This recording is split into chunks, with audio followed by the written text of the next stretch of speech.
بسم الله الرحمن الرحيم. عن أنس رضي الله تعالى عنه قال قال رسول الله صلى الله تعالى عليه وسلم: لما أسري بي مررت برجال تقرض شفاهم بمقاريض من نار، قال فقلت: من هؤلاء يا جبريل؟ قال: هؤلاء خطباء من أمتك. رواہ احمد۔ نبی کریم صلی اللہ علیہ وسلم نے ارشاد فرمایا، جب مجھے معراج کروایا گیا تو میں ایسے لوگوں کے پاس سے گزرا کہ ان کے ہونٹ آگ کی قینچیوں سے کاٹے جا رہے تھے۔ میں نے کہا: اے جبریل، یہ کون لوگ ہیں؟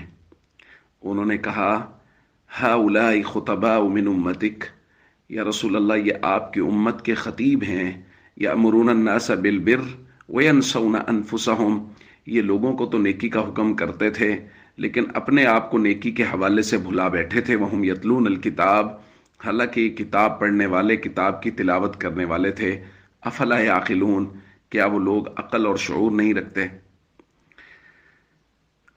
دوستو، نبی کریم صلی اللہ علیہ وسلم نے ہمیں خبر دی کہ معراج کے سفر میں حضور علیہ الصلوۃ والسلام نے کچھ لوگوں کو دیکھا جن کو ان کے گناہوں کی سزا دی جا رہی تھی، اور حضور علیہ الصلوۃ والسلام نے امت کو خبردار کیا کہ ان گناہوں سے ضرور بچنا ہے۔ ان میں سے یہ پہلا گناہ ہے اور پہلے لوگ ہیں جن کا ذکر کیا جا رہا ہے کہ آگ کی کینچیوں سے کچھ لوگوں کے ہونٹوں کو کاٹا جا رہا تھا۔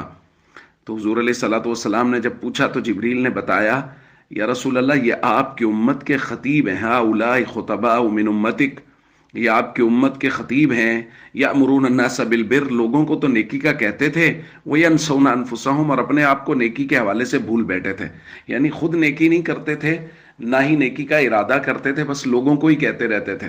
جو چیز ان کی زبان پر تھی وہ ان کے عمل پر نہیں تھی، اور اس کی کبھی انہوں نے نیت بھی نہیں کی۔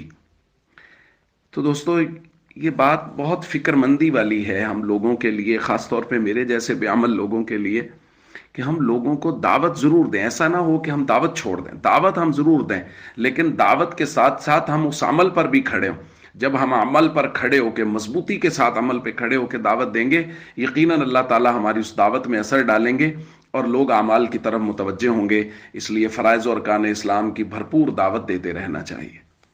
السلام علیکم ورحمۃ اللہ وبرکاتہ۔